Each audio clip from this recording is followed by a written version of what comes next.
I'd also like to thank Essence for your role in the overall sector, as well as these types of educational activities, which I think are very important for strengthening coordination among health tech innovators. I'm going to cover a number of themes in the next 15 minutes related to remote monitoring and how that impacts senior care. I'll talk about a few trends. We'll look at the historical context, and I'd like to present some examples of folks who are innovating both in terms of their data science and artificial intelligence, but also in terms of business model innovation. So if we could move to the first slide, I'd like to spend a little bit of time and just give some historical context, where we are, where we have come from. As Rafi mentioned, I'm coming at this from an investment and an innovation perspective. And we see this particular moment is really the continuation of perhaps the last 20 plus years of various triggers that brought about a flourishing of innovation and new company creation and investment and completely new sectors. And I think we're in one now. So moving back, perhaps to the beginning of the century, 3G ushered in a number of new applications, including for health. And we saw quite a few telehealth companies. Eventually that stabilized.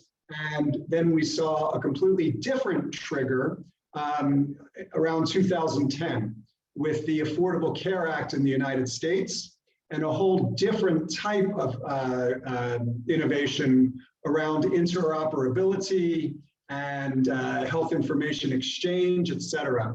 Roughly about 5 years ago, the cloud represented a new trigger and a complete rethinking as to the personalization of treatment and diagnostics, essentially enabling machine learning and AI-based personalized medicine. I think we were near the sort of natural top of that particular trigger, and then last year, around February, we found ourselves with a completely new trigger that ushered in a very different moment of innovation, driven, I would say, by transformative and holistic solutions. In other words, a personalized tool that could be a better, cheaper, faster diagnostic, that was probably best suited for the previous wave. What we recognize from COVID is the need for genuine, transformative solutions to a broken health system, including how it relates to senior care and remote monitoring. I wanted to begin with this context so we understand this is a cycle. As Schumpeter said, this is creative destruction. And we're just at the beginning of this wave, and it's brought in a whole flourishing of new companies, investment capital, and I believe we'll see a very different type of healthcare in the next 5 to 10 years. Next slide, please. So I'd like to move through a little bit of trends. Rafi did a great job of mentioning some of the key trends that are driving the transition to remote care. All of these, I think you'll recognize the transition to value-based care, for example, as it relates to seniors. Fee-for-service means the more tests, the more times you bring the senior into the hospital, the more that provider monetizes. We're moving to a value-based system. Right now, about 28% of provider billing in the United States is already value-based. We're seeing a site of care shift that because everything else transitioned online, treatment and care is also moving into an outpatient setting. Consumerism, there's a greater copay, particularly in the United States, than even a few years ago. As a result, consumers are making decisions, or their healthcare team are making decisions in the past that probably they would not have made. Reimbursement pressure is here. Medical inflation has vastly exceeded the reimbursement available, and that's causing some friction in the system. So these are some of the key trends. In the macro level, of course, COVID brought about the acceleration of a few trends, particularly the need for digital delivery, the need for proactive approaches, holistic approaches, rather than single point solutions. And we'll talk more about that going forward. But as it relates to seniors, often they have comorbidities. A proactive solution recognizes the role of primary care, the patient as a holistic individual with all kinds of conditions that need to be addressed in the whole. And the system is now transitioning to recognizing patients as more than just the sum of their symptoms or conditions. Next slide, please. I want to cover a few more trends before we get to some innovative examples. Clearly, in all facets of our lives, the last year has seen a transition to online, including in healthcare. So on average, Americans are spending about 3 hours a month just doing searching for health issues. And more than a third are using it to identify some kind of treatment solution.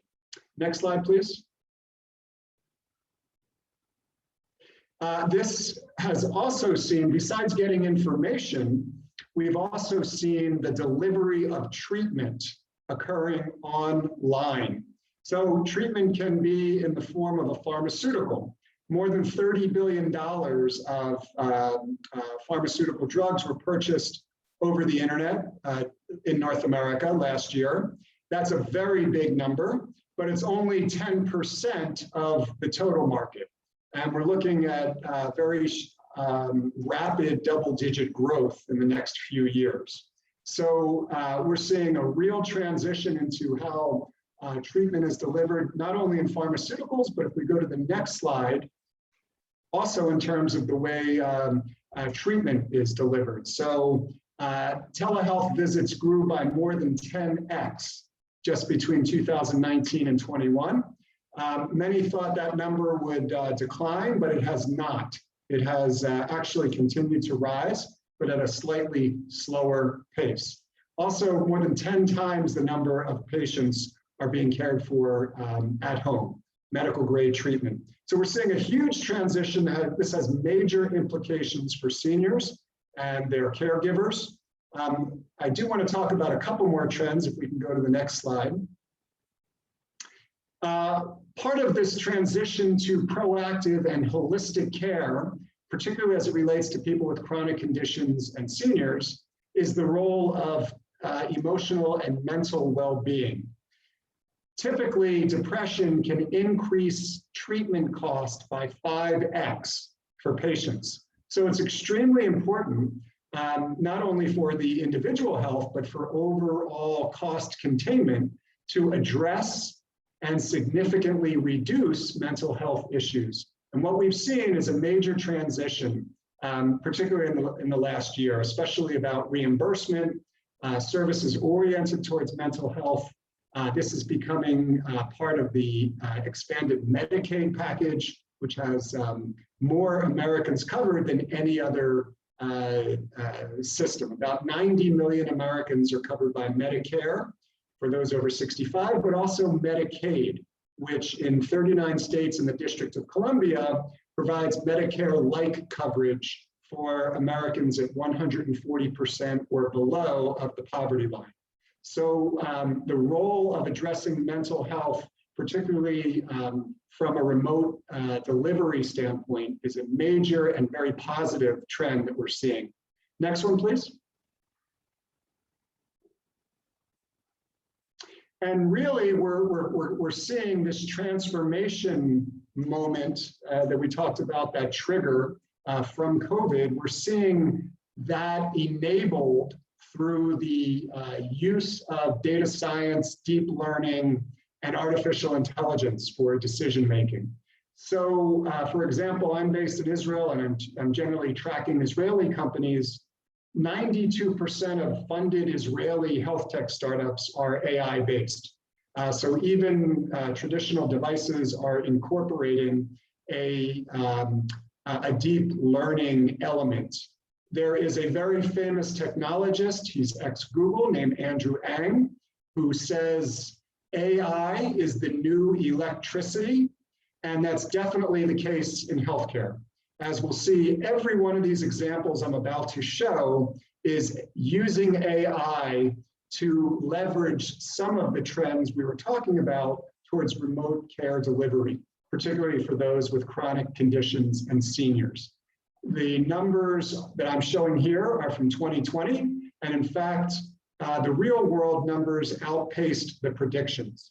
So we're almost near the target for 2025 in terms of the healthcare AI-powered tools market.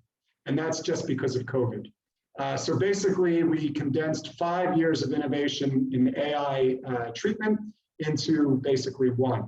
I want to now share 7 examples very quickly. And what I want to mention isn't the technology. It is using AI with business model innovation. These are the tools that I think will have the most success and will see the greatest adoption for remote care. Also, there's an emphasis on ease of use, which for seniors can be very important. So all 7 of these represent AI plus business model innovation and make it as easy to use as possible. Each one of these, the first one emphasizing treatment via smartphone. Secondly, can you unite the various stakeholders? Because historically, there's so many stakeholders in the healthcare system, and often there's friction. Always, always, always simplify. Those who simplify will win, and you'll see several examples where the simplicity is really the innovation. We talked about earlier the trend towards emotional health. Addressing emotional health, I believe, is absolutely fundamental towards reducing cost, improving outcomes, improving overall health. That's also the same key driver for deputizing the family. The family become the chief health care givers or chief health care officers. If you can deputize them, that increases the ability to ensure your loved ones, including seniors, are well taken care of. The last 2 points, primary care, which tends to be overlooked, I would say, in the United States. Roughly 85% of physicians are specialists. The role of primary care in keeping people out of the hospital and keeping people out of trouble, the red zone. Lastly, caregivers, leveraging caregivers to create an army of support for loved ones with chronic conditions or seniors. So I want to share these 7 examples, and we'll be done in about 5 minutes. The first one essentially is using the smartphone, treating with a smartphone. This is an FDA-approved wearable device for migraines in which if you can use a smartphone, you can you, the patient, can administer this treatment at home, at your own leisure, in a comfortable environment. Migraines is often a symptom of related to other chronic conditions. This has been proven to be effective. All of these are Israeli examples. I happen to be based in Tel Aviv, so I have more engagement with Israeli companies. It was one of the 50 best inventions of 2019. So using the smartphone to treat migraines historically might have occurred in a clinic or a hospital setting. Now, if a senior can do this on their phone, they can treat their migraines. Next slide. Uniting the stakeholders. So this is a social and professional network for those suffering from chronic illness. originally focused on oncology, but now including a variety of chronic conditions. Can you get a healthcare professional and your caseworker from your insurance company and your family and patients in the same place, exchanging information and sharing best practices? That's what Belong has done. They already have a user base of about 25 million in only 2 years. I think this is, there's some real knowledge in the crowd, and unifying the stakeholders, which has never been really a priority of the US health system, has tremendous potential, and also can reduce unnecessary adverse effects. Next slide, please. Simplifying.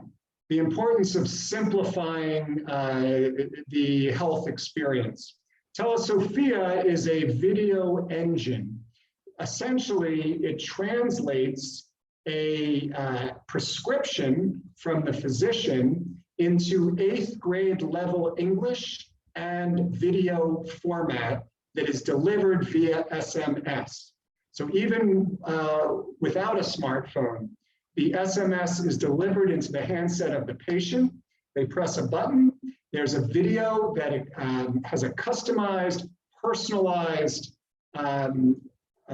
description of how to use the medication, and is very easy to follow. This helps increase adherence and compliance. Simplify, simplify, simplify.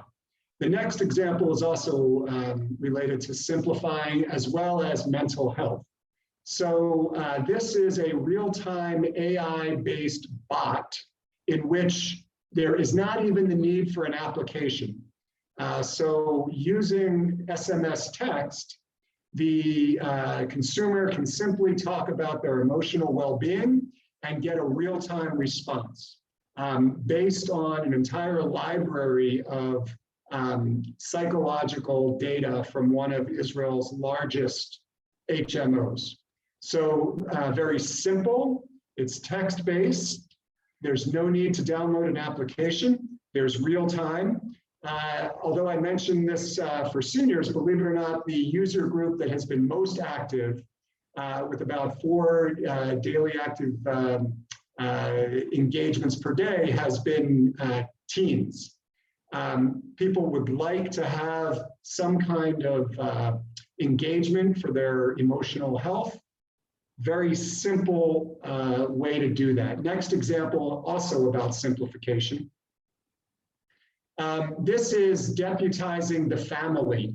So one of the challenges, especially for seniors who generally over the age of 70 have 5 comorbidities, managing their medications, remembering which day, which pills, etc. So Metasafe deputizes the family, and they're all united to ensure that medication management is systematic and adhered. Next example, we're down to our last 2 examples. The importance of primary care. So K Health, there's also an example in the UK called Babylon. There's an example called Babylon, in which, again, leveraging the AI of the library of one of Israel's largest HMOs, they answer your text-based questions about your health, and it negates the need for a visit to a primary care physician.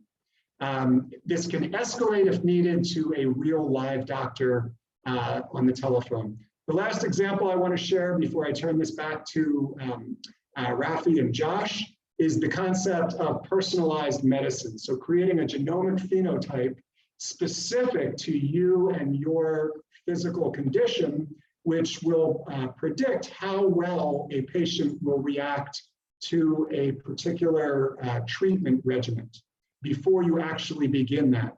This was initially launched for oncology because treatments often, we don't know the efficacy until after we've gone through the treatment, and it's now being applied to other chronic conditions, basically predictive and proactive, which kind of treatments will have the greatest success.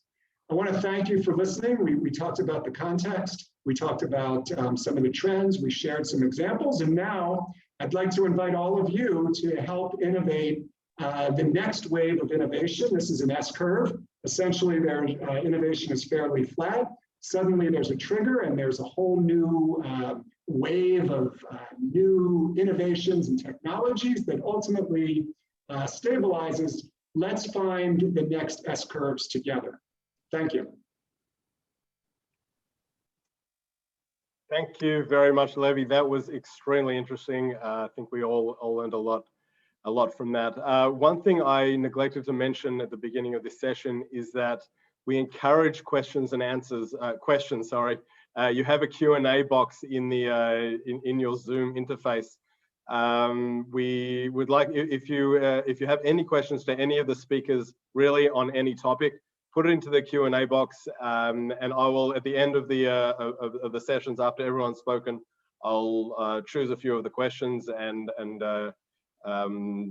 direct them to whoever's most relevant to answer. So without further ado, I'll move it over to Josh. Josh, just make sure, yeah, you're already off mute, so go. Yes, I'm unmuted. Thanks, Rafi. Thanks, Levi. Very valuable information, and you can really see the innovation wave happening. So appreciate that. My name is Josh Locke. Rafi introduced me, but I'm the Vice President of the North American market for the Smart Care Healthcare Division of Essence. Been with Essence for 6 years, but in the medical monitoring industry for nearly 18. So I've seen and appreciate a lot of those waves that we talked about. And I think now is really the time for innovation and the stickiness that will happen because of reimbursement. So during the next 5 minutes, I'm going to take you through some of the challenges of today's RPM solutions, the landscape in the US, what type of medical monitoring has proven to be scalable that could translate into remote patient monitoring, and how Essence ultimately arrived into the remote patient monitoring sector. Slide. So you always kind of try to start it with defining. So what is remote patient monitoring? There's a lot of different views, and over the years, what is telehealth? What is it exactly? What is remote patient monitoring? A key pivotal moment here is that it's been defined by the Centers of Medicare and Medicaid Services, which is the reimbursement of it. So that is huge. That is a huge thing. RPM involves the collection of analysis of patients' physiological data that are used to develop and manage treatment plans related to chronic or acute health illness or condition. So, and there's some CPT codes that we'll go through in a few slides here too, but there's 5 primary ones. And, at the beginning, they didn't really define any of these stages, but there's 4 now. Who gets which device, who installs, who trains, what do you do with the data? So in the US has defined these 4 stages, and that's the key to success and reimbursement, is really compliance, review, and action of all those four stages. Slide, please. So this one's really revolving around the challenges. So there are many challenges in having a successful remote patient monitoring, and really we're just at the beginning of the scalability of it, and ultimately, success of vitals in the home and chronic disease management. There's a wide variety of patient needs that aren't reimbursable, but overall, contribute to better outcomes, which are obviously compliance is a key challenge. We believe if it's simple, then compliance will be maximized by the patient and users. Lastly is data. The data needs to be collected, obviously, reviewed, acted upon, and ultimately available when the patient needs it and when the physician needs it within their record. There's really a revolution happening. Oh, back up one more slide. Sorry, Rafi. There's really a revolution happening here. The system's bringing in these changes. In 5 years, I think RPM will be everywhere. and really scalable. We need to think about the patient and caregiver, how they deal with the changes that are happening. You know, there's going to be a lot of questions. What devices do I need? How do I use these devices? How are they going to help me? How do I communicate with my caregiver? What's happening with my results? Where are my results? You know, what is the feedback, and who's going to give me that feedback? And how do I get the feedback? You know, so there's a lot of questions. You can do slide. So today, you know, there's a lot of options. What I call as a conduit to the data. You know, kind of a hub or transmission of the data. You know, there's tablets or phone with apps. Many patients find this complicated and somewhat intrusive. There's cell-enabled medical devices, so kind of like an all-in-one, just a single device. But it's hard to push compliance with those type of devices, leaving it really up to the patient themselves, the user. And also there's dedicated medical devices that have their own cellular communication, but they're expensive, especially when there's multiple needed to manage chronic disease. And it's limited in the range of device focus. So, you know, multiple interfaces, multiple SIM cards, it gets costly very quickly. And then using kind of a BYOD, bring your own device type of platform, I haven't seen it being scalable. And I view this as kind of the most challenging of any remote patient monitoring platform. You know, using an app on an existing smartphone. Slide, please. So this is showing you know, the specific CPT codes that we briefly went over before, the main five, and they've been assigned to remote patient monitoring actively to really promote compliance and reward both the user, you know, feeling healthier, easier way to manage chronic disease and get better data, and the care provider through proper processes like training and setup and end user experience, regular spot checks and monitoring, et cetera. The issue and problem is really scalability in a complex user experience. This affects the compliance, and today the regulatory process has made it easier for service providers to really get the reimbursement. So really what you're doing is, you know, they're making it easy for us to do, but you got to make it scalable, simple, and effective, right? So polling our current and prospective partners in this space, they've all voiced the critical importance around simplicity and design and ease of use experience for the end users. It needs to be seamless, needs to be easy in order to achieve compliance, scalability, and ultimately outcomes. Slide, please. So I'd like to take a moment to kind of talk about Essence and how we arrived to remote patient monitoring, and it really revolves around, you know, a 50-plus-year-old technology called a personal emergency response system. And Essence globally is a custom IoT manufacturer and platform service provider. What does that mean? You know, we produce over 1 million IoT devices a month, you know, in the security and healthcare space. And that translates into the third largest in the world and the single largest in Europe. And we're deployed in over 50 countries. So I say that because, you know, we can have a huge global impact to remote patient monitoring and senior IoT in general. It'll help to kind of further refine what we consider as our business model, B2B. You know, we're only successful because of our partners. You know, and folks don't normally know who Essence is because it's rebranded under our partner's name. You know, we rely on service providers, our partners who are service providers, to bring our solutions to the end users under their brand. And the end user typically doesn't even know who we are, like I said. We develop groundbreaking technology and roadmaps that are based on the demand of our partners. So our partners bring what's coming from the front lines. You know, what do they need to deploy to their end users? And we know that PERS is scalable, and we know that it's come a long way. It's evolved not just the communication pathway from, landline to 2G to 3G to 4G and then upcoming 5G, but it's really the pieces that you put onto it that can really formulate a safety net around these folks, and they know it's scalable, it's self-installable, easy to use, plug and play.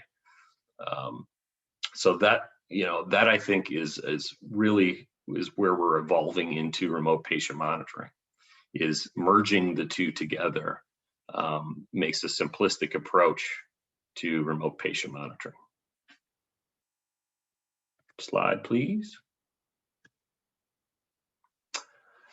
As Levy mentioned, when tracking investment into the remote patient monitoring space, there's been waves over the last few decades. I've seen a few of them myself, and many feel that scalability hasn't occurred previously because there was no reimbursement, right? So many of our customers believe that reimbursement components that are here today are going to stick, and I tend to agree myself. So thus we're seeing another wave in remote patient monitoring investment and startups that Levy mentioned, a lot of really cool things, innovative startups, and mature businesses are really creating and establishing budgets and seeking strategic partnerships to go after this space at a very rapid pace. It's important to speak about the power of PERS, because in my opinion, it's been around for so long. The access to two-way voice, which can be viewed as a vital sign and contributes to remote patient monitoring. And we specialize in layering technology onto the PERS platforms. Our customers have consistently come to us with alternatives to a stigma that sensitive customers have. It's really there, that don't really want to wear an emergency button. Activity is a vital sign. We have solutions for that. Radar technology, which is the latest in passive non-wearable fall detection. Voice activation is another effective way to summon for help, without wearing something. And now we've launched VitalOn, layering on our remote patient monitoring and wellness components. It simply makes sense. We know that a PERS device is scalable. It's easy. It's always there. It's always on 24/7. And there's been use cases where PERS devices are used in readmission management programs, years ago, and that still sticks today, offering quick access to health concierge type services that may have questions or concerns about their health. This is a powerful piece to any remote patient monitoring, and to utilize a PERS as a hub simply makes sense. In addition to this, our partners have always been looking for a way to get PERS reimbursed by Medicare. RPM using a PERS as a hub is a way to accomplish this, even though the PERS aspect of this is not specifically reimbursed for. It can be a great tool for usage, compliance, as well as obviously in the event of an emergency, when you're monitoring folks with chronic disease, there very well might be a time when they need emergency services. So that's a little bit about Essence and how we arrived at VitalOn. And now I'd like to pass it on to Boaz, who's going to discuss kind of the unique technical aspects of our solution and how it operates. Thank you very much, Josh.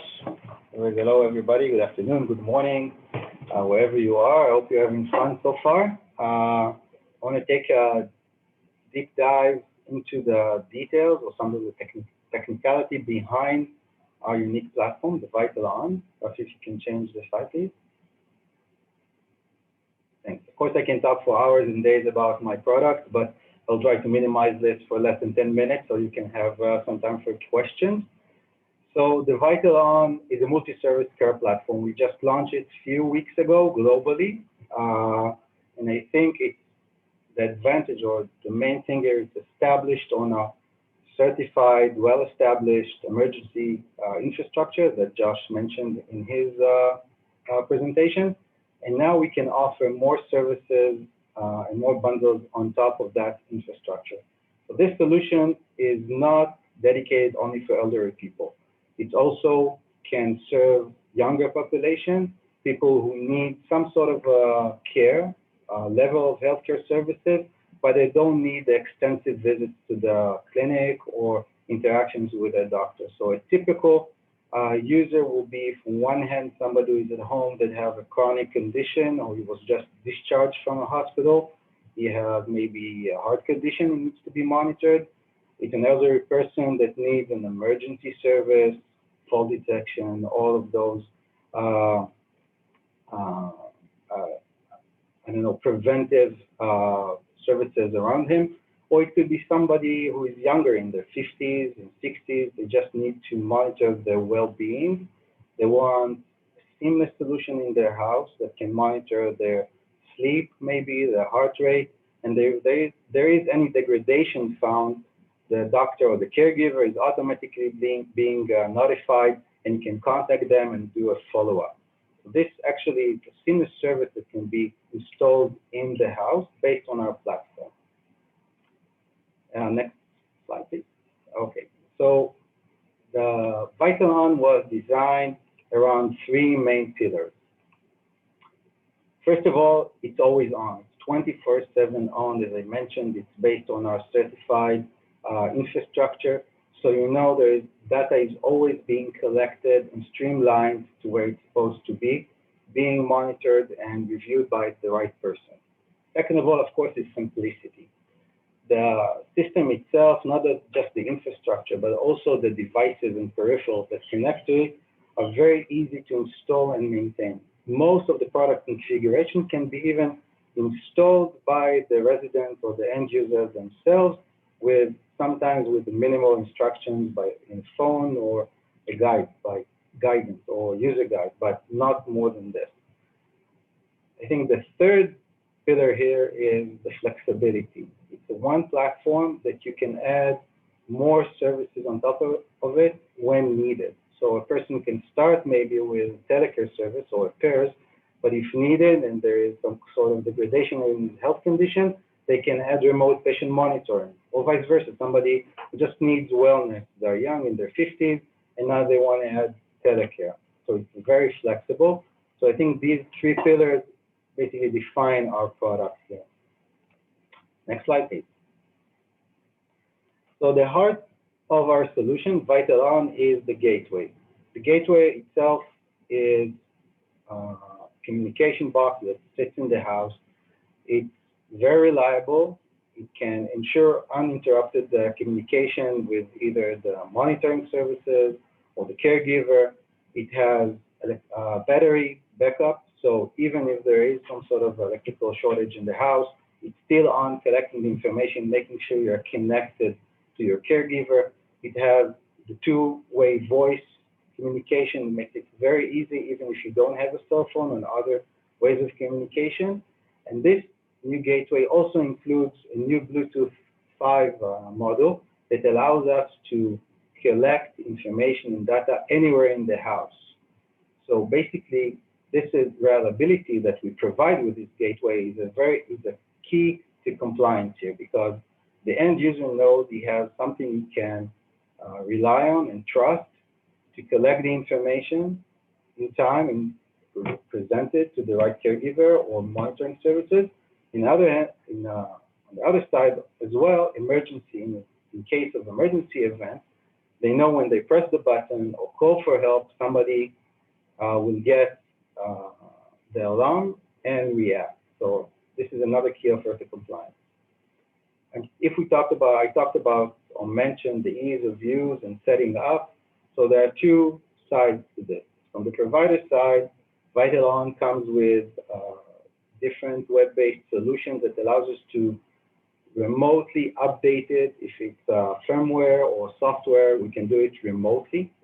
So we know all the time it's being updated. And also we can do that for some of the peripherals and devices connected to the gateway. In terms of the end user, they have one gateway in the house. They don't need any tablet, they don't need an app, they need to update or maintain. It's always there, seamlessly collecting the information. Also, we implemented patent auto-pair process that actually enables seamless Bluetooth pairing of the medical devices. It's out of the box. So a person doesn't have to press a button or call service to understand how he can pair the devices. They just take it out of the box and they automatically pair it.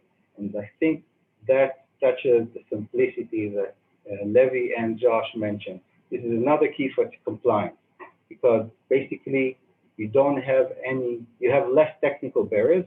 We do have some, but we have less technical barriers, and you have less maintenance interaction. So the simplicity is the key, is the key maybe for compliance. Next slide, please. So with VitalOn, when launching VitalOn, we expanded the already very wide portfolio that we have of peripherals and devices, as you saw on Josh's presentation. We added a variety of medical devices, Bluetooth, with Bluetooth connectivity. All the devices have FDA clearances and CE marked. We set up a very high bar here in terms of the medical devices. We want to make sure that we provide the best equipment possible to ensure, as I mentioned, reliability to our customers. So all of them are equipped with the patent process of pairing that I mentioned before. Also, as we see it, it can support different kinds of monitoring. We provide a pulse oximeter, glucose meter, thermometer, blood pressure monitoring, and weight scale that can support, I think, most of the common remote patient monitoring programs as today. Of course, not specializing programs as people who have special needs. I think that another key element here that for our medical devices is also the ease of use. Also, they are very suitable for elderly people. We have big LED screens, backlit blue light that can help them operate that during the nighttime. Also, they have power saving design, all of that to make everything much simpler and easy to use. Next slide, please. CareView Health, or our monitoring portal, of course, all the information and data that comes from our IoT through the gateway, everything is uploaded to our cloud and being recorded and sorted in a secured way. We wanted to provide a portal in which the caregivers can monitor the patient, see the information, and of course, support the residents and the patients. CareView is our family of digital products. It's a digital platform on which we created different solutions. CareView Health supports specifically remote patient monitoring. As you can see here, it's a very clear and simple solution with great access that allows great access to patient data. Everything is presented from personal information to PHI, like the measurements themselves. We can record last activity of a person. We also enable reporting and exporting of the information to most common systems out there in clinics and the hospitals, like EMRs, billing systems, reporting, and so on. Everything, of course, under HIPAA and GDPR, and also we have a security layer on top of that to secure data transfer. I think one of the big advantages of our system is the feature I'm very proud of is the patient engagement. We enable configurable tools using this interface to interact remotely with the patient. For me, this is something which is very, very important also to compliance, but not just compliance from the side of the patient, but also to ensure best practice. Basically, we allow the caregiver to schedule or instantly send reminders to the patient to take the measurement. It can be done instantly or pre-scheduled every day or every week. We can verify that the patient actually took the measurement. So we secure proper care plan. That's one. Another thing we enabled here is the announcement. So we have a large set of announcements. We can automatically play them, or we can do that instantly. that provide the patient sense of security is seeking that he did the action he took, he did it properly or correctly. For instance, after pairing a device to the gateway, he get an announcement that the device was properly paired. After he takes a measurement, the gateway will announce measurement was sent successfully to the caregiver. So even though he doesn't have a verbal communication with the caregiver, he has the sense of security that somebody is going to see the measurement. He knows he did everything okay, and he can continue with his daily routine. So the patient engagement is another major feature that we enabled here to secure the compliance and, of course, adherence to the care plan. And next slide, please. Okay, so I will summarize VitalOn. I would say that going through all the features and beyond the technical details that I gave you, I think that this platform, I think it's very unique in the market, enabling different kinds of health services using one infrastructure. You don't need different devices in the house. You have one infrastructure that can provide you the service that you need when you need it. Also, it establishes a very well connectivity with the caregiver, with the monitor center, something that is based on our reliable infrastructure. Also, the simplicity of VitalOn. You don't need all of the devices, all the peripherals connected all the time. You just need to connect and use what is based on your needs. You can do it by yourself, or the service can install it for you, but the simplicity is the key here. And everything is backed up with cloud connectivity that allows us, of course, to properly manage the information and use it in the right time for the right use, or by us or by our partners. And that's it. I think I left enough time for Q&A. Thank you. Thanks a lot, Levi, Josh, and Boaz.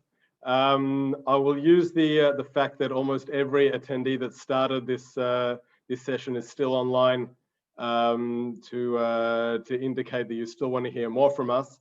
So we have a few questions that I wanted to raise that we got from the participants. The first one we'll go from the first speaker, Levi. I'm going to paraphrase the question.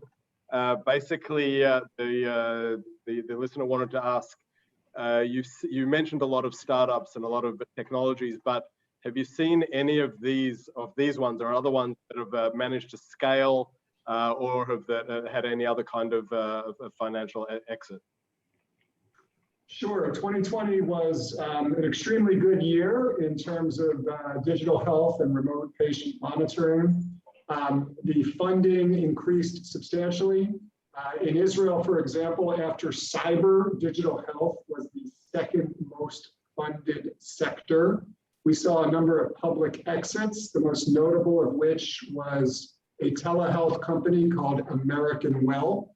So we are seeing a real transition from cool technology to widely deployed solutions. I'll share another example. There is a FDA-approved connected telehealth solution called TytoCare. They're now deploying across Anthem's network in something like 17 states. So we are in a different moment.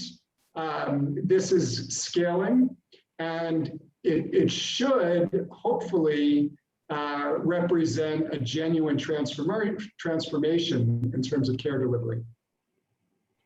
Great, thanks, Levi. We have several questions, obviously, about the product. So well, I don't think we'll be able to get through all of them, but I'll start from the beginning. Someone asked for you, Boaz, what is the protocol for any gateway outage affecting user safety, and how do we communicate that? Okay, I'm going quickly through all the questions to see if I can bundle them into one answer or other answers that can answer all of them. Just give me 5 seconds. Okay, So let's start. Actually, if you don't mind, I would like to start with the other question because there are a bunch of them are connected. Everything that is called about the integration. I apologize, Rob. I will get to your question in a second. First of all, we're currently, as we launched only a few weeks ago, we're working on different collaborations. We currently work on different collaborations, and we are exploring different integration possibilities. We already have a few partners in line for that. We don't have a specific EMR we're already integrated with. Somebody asked there. Also, we are looking into expanding our portfolio and our capabilities, not just in terms of devices. Of course, we would like to introduce more and more devices, like environmental monitoring that Ravi asked here about, and also different services on our cloud. So Levi, of course, can talk more about that, but there are so many solutions that you can find on the cloud that can help with providing better care to people and help them with their daily obstacles, and we want to be there as well, not just providing infrastructure, but also different services, either by ourselves or with partners. So I think I covered some of the questions here.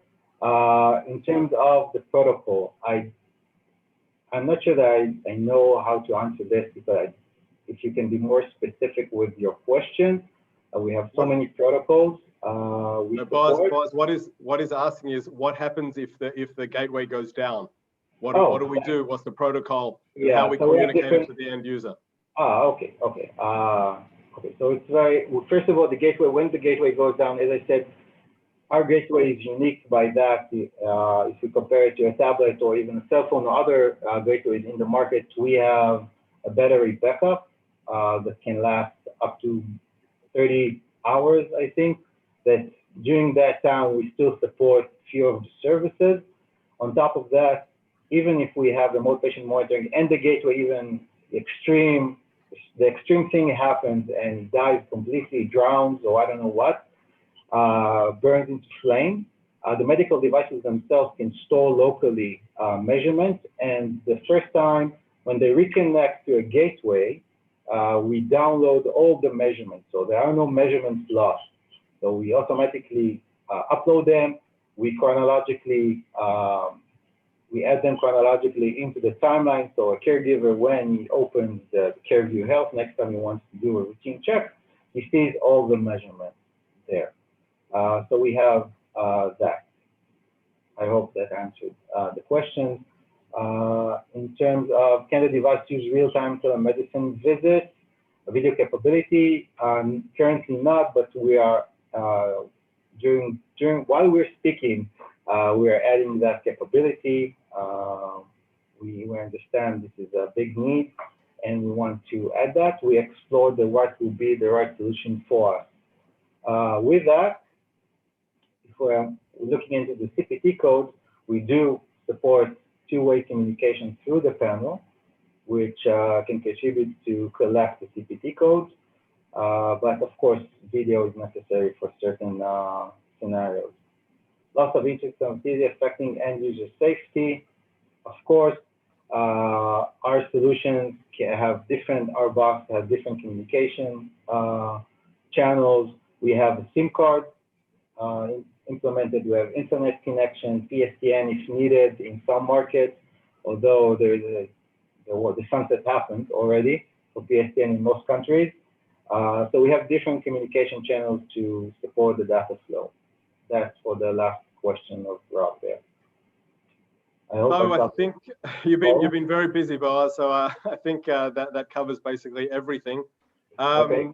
Once again, thank you all for participating. A specific thank you to Levi Shapiro, founder of CEO of mHealth Israel, who was very kind to agree to participate here with us.